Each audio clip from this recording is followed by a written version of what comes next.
नमस्कार मंडळी, sixth sense power या चॅनलमध्ये पुन्हा एकदा आपलं सर्वांचं स्वागत आहे। आजचा सुद्धा अतिशय महत्त्वाचा विषय आहे आणि तो म्हणजे घावटीचा पाला, ज्याला टणटणी म्हणतात किंवा काही ठिकाणी त्याला दगडी पाला म्हणतात। महाराष्ट्रामध्ये वेगवेगळ्या भागामध्ये या टणटणीला वेगवेगळ्या नावाने ओळखलं जातं आणि ही वनस्पती आयुर्वेदिक दृष्ट्या जर बघितली तर अतिशय महत्त्वाची आहे। अनेक औषधांमध्ये म्हणजे औषधी उद्योगामध्ये या वनस्पतीचा वापर केला जातो। कुठे डोंगरी भागामध्ये, माळ रानावर अनेक ठिकाणी वनस्पती आपल्याला आढळून येते आणि ही वनस्पती अतिशय गुणकारी आणि औषधी आहे। तिचा उपयोग आपले जे पूर्वज आहेत किंवा जे पूर्वीचे लोक आहे, कुठं अपघात झाला किंवा एखादी मोठी पायाला हाताला जखम झाली तर अशा वेळे या घावटीच्या पाल्याचा म्हणजे टणटणीचा उपयोग करायचे। तर मंडळी, ज्यांना या घावटीच्या पाल्याबद्दल म्हणजे या दगडी वनस्पतीबद्दल माहिती आहे ते जुने लोक आजही जर पायाला जखम झाली तर घावटीचा पाला घेतात, थोडा ठेचतात आणि त्याचा रस त्या जखमेवर लावतात किंवा जर जखम मोठी असेल तर घावटीचा पाला ठेचून तो एका कापडाने गुंडाळून जरी तिथं ठेवला तर ती जखम 2 दिवसामध्येच रिकवर होते। इतकी उपयुक्त अशी ही वनस्पती आहे। या वनस्पतीचा उपयोग करताना मी स्वतः डोळ्याने बघितलेले आहे। साधारणतः 35 ते 40 वर्षापूर्वी माझे आजोबा शेतामध्ये नांगर चालवत असताना नांगराच्या फाळामुळे त्यांची जी पोटरी होती ती पूर्ण अशी बाहेर आली होती, पूर्ण मांस पोटरीचं बाहेर आलेलं होतं आणि अशा परिस्थितीमध्ये आमच्या कुटुंबातील सगळी मंडळी अतिशय घाबरून गेली आणि आता काय करायचं, हे तर एवढं पोटरीचा मांस बाहेर आलेला आहे आणि आता हे कसं बरं होईल किंवा यांना दवाखान्यात न्यायचं वगैरे असे विचार आमच्या डोक्यात चालू होते।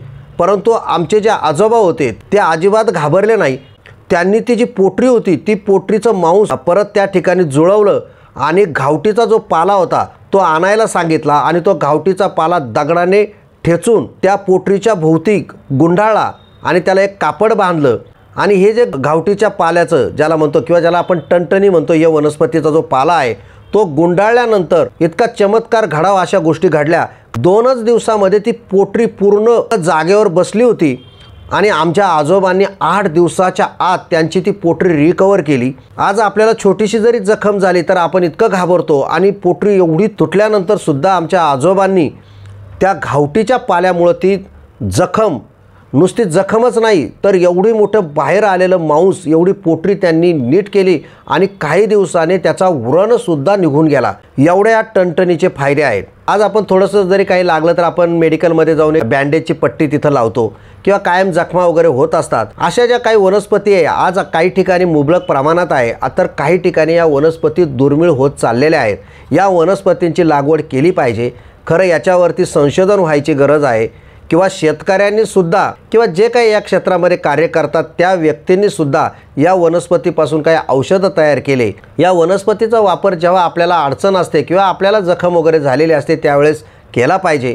घावटीचा पाल्याचा मी वैयक्तिक स्वतःही अनेक वेळा उपयोग केलेला आहे आणि महाराष्ट्रातील अनेक लोकांनी या घावटीचा पाला जखमेवर लावून ती जखम बरी केलेली असेल आणि अनेकांना या गोष्टीचा अनुभव आलेला असेल। अतिशय महत्त्वाची गुणकारी अशी ही वनस्पती आहे आणि जेव्हा ॲक्सिडेंट होतो किंवा अचानक आपल्याला कुठल्याही प्रकारची मदत मिळत नाही त्यावेळेस या टणटणीच्या पाल्याचा उपयोग जरूर करा। तर मंडळी, हा व्हिडिओ तुम्हाला जर आवडला असेल तर नक्की लाईक करा आणि तुम्ही जर नवीन असाल तर चॅनल सबस्क्राईब करा। धन्यवाद।